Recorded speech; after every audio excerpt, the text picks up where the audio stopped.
What's up, everybody? This is Jeremiah, aka Analog Set, and I am bringing you some team deathmatch on Black Ops. Anyways, I just want to show you guys this video because it started off pretty bad. I got really frustrated and angry with just how the game was going on.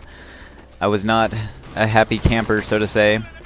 But you know, as Thunder always says, it's not how you start, it's how you end. And, you know, I was eventually able to turn around and, you know, get my head back in the game and win it. So that's all good. But enough of that. I actually want to tell you guys a story. This is when I was 17 in my first car. So, yeah, I'm sure you know where this is going. Maybe you don't. I don't know. My first car, it was a manual. It wasn't an automatic. It was a manual transmission. And one of my best buddies, you know, he was like, "Oh man, you should come up here and show me your car and teach me how to drive a stick." And I was like, "You know what, dude? Sure, why not?" Oh, quick little note though.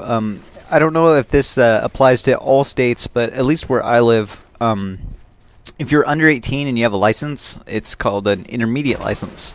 And there's some rules and restrictions and caveats that apply to that, such as you're not supposed to have passengers in the car unless they're like a family member or if they're over 21 and they have a license.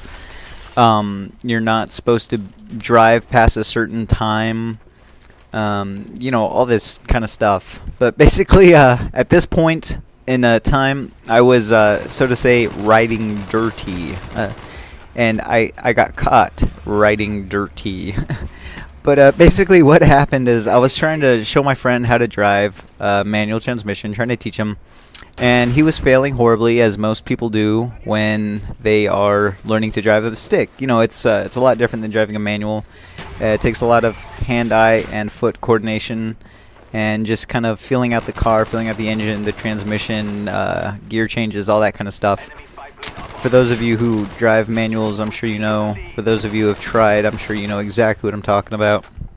But, you know, he was just doing really bad at it, and I was laughing at him. And on the other hand, I didn't want him to screw up my transmission or clutch or anything like that. So I was like, you know what, dude, here, let me kind of show you. And, you know, it was kind of a nice car. I mean, it wasn't a super nice car, but it ran really good. You know, had a rebuilt engine. It was an 86 Mazda RX-7.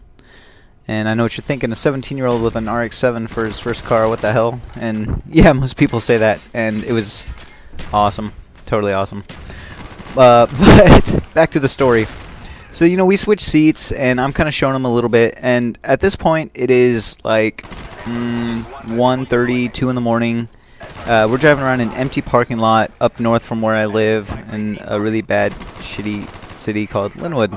It's not like bad, but I don't like it. It's the suburbs. I don't like the suburbs. I grew up in the city, and that's how I like it. And the suburbs just creep me out. And another thing I don't like about the suburbs is the cops are always really bored. And for whatever reason, someone felt it necessary to call 911 on a couple of kids driving around a empty parking lot at 2 in the morning. I'm not sure why, but that's what they did. And the cops didn't actually show up while I was driving. You know, we were just kind of like, alright dude, you know, like, we're done for the night, let's go. But I was thirsty, so I wanted to get something to drink. So we stopped at a gas station like a block away. And I go in to, you know, buy a soda, but I forgot my wallet in the car. So I was like, oh, my bad, I'll be right back. And I go out to find my car boxed in by an unmarked police car and a marked police car. And then a third one showed up eventually, for whatever reason, and they're just like, "Is this your car, son?" And I'm like, "Yeah." And they're like, "Have a seat." So they basically searched my car for some type of illegal substances or whatnot. But like I said, I was riding dirty, but not that kind of dirty. What I meant by riding dirty is I was in several violations of my intermediate license. I had a passenger, I was past curfew, I was driving an unregistered car, but at this point I had literally owned it for just a couple days. So that's why it was still unregistered. I did not have insurance because you can't get insurance on an unregistered car.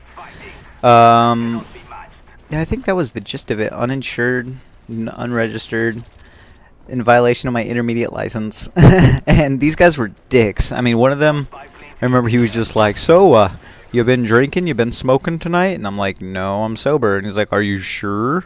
Like, yeah, dude, I know if up or not. But yeah, you know, I was totally sober, but according to my friend, my eyes were really red, so I don't know, I guess the cop thought I was stoned or something. I wasn't, though.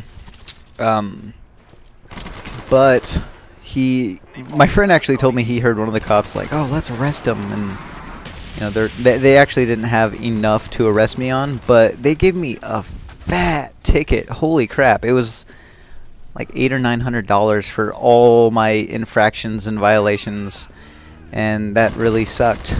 So yeah, I don't know. That was just a crazy story. Almost got arrested. Didn't quite get there though. Eventually they were just like, "Okay, you know, drive this to your friend's house and park it and spend the night."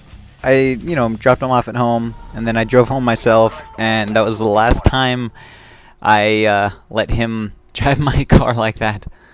Anyways, the commentary is over. I have run out of time. You're looking at a black screen now. Thanks for watching. I love you guys. Have a good one.